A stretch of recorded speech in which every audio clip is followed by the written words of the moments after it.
Hello, my name is Theodora Ziolkowski. I am a poet and fiction writer and teach creative writing workshops for Inprint. For me, creative writing has always been a way to process, to attempt to understand, and to reimagine the world around me. I'm also drawn toward creative writing because it allows me to linger in a moment in ways that I wouldn't be able to do in my day-to-day. And spending that time in a poem or the mind of a character in a short story is something that I really look to in order to kind of expand time and really relish being in the mind of whatever piece I'm working on. Before I present you with the prompt that I'd like to invite you to try, I'm going to read a poem by Ross Gay, and some of the things that I'm going to suggest you do in the prompt or try out, I see happening in this poem. It is called Sorrow Is Not My Name by Ross Gay. Sorrow is not my name. No matter the pull toward brink, no matter the florid, deep sleep awaits, there is a time for everything.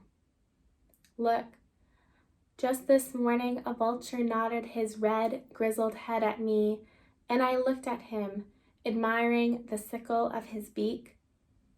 Then the wind kicked up, and, after arranging that good suit of feathers, he up and took off, just like that.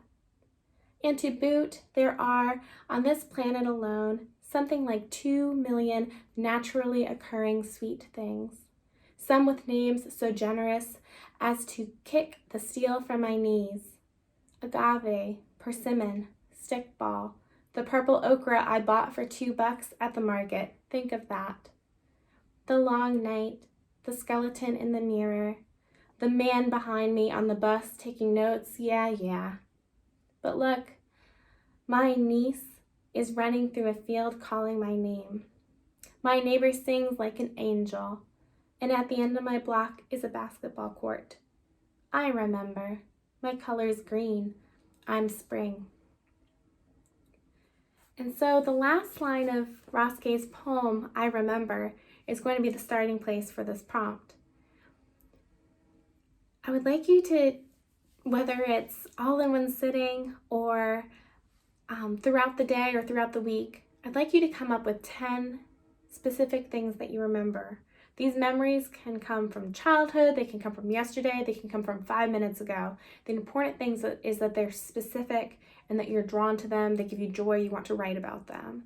So take some time to each time, repeat the line I remember. This first part of the exercise is inspired by the writer Joe Brannard's book of the same title, I Remember, in which he repeats that same line throughout the book. Memories are so charged, which is why I like, when I write, to also begin from this space. You can invent things from memories, but at least you have the sort of weight of a memory to start off as a springboard into other things. So again, that's your first step. 10 things that you remember. Second step is my favorite. It's kind of like taking, you have a pool of glitter, your memories are the glitter in that pool.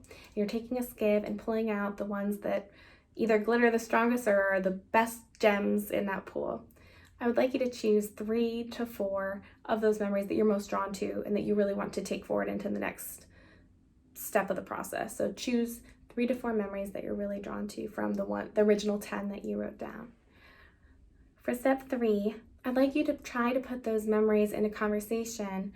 I should say too that the memories, it could be something as simple as the memory of honeysuckle from your childhood home. Something, sense is such a memory-driven, sense of smell is such a memory-driven sense, and so it could be something like that. It could also be a holiday you took with your family recently. So it can be image-based, sense-based, auditory, but it could also be a whole experience. But the goal is to choose 3, and then for step 3 to put those memories in a conversation in some way, whether that's in a poem or in a story. You can use the actual memories as they existed and then put them together, or you could use them as a stepping stone into maybe something a little bit different.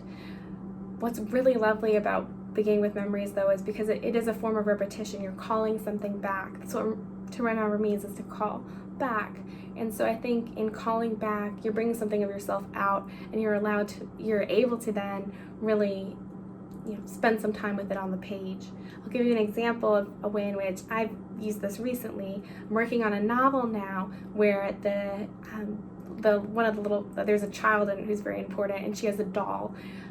This doll is, which also becomes important in the book, this doll is based on a doll from my own childhood, and there's a scene with this doll at a restaurant with delicious oysters, and this oyster restaurant is one I went to a couple summers ago, but really stuck with me. And so this scene in the book is one of my favorites because it's combining these kind of associations. So again, your list of memories, choose your favorites, and then put them in conversation and see what can take off from there.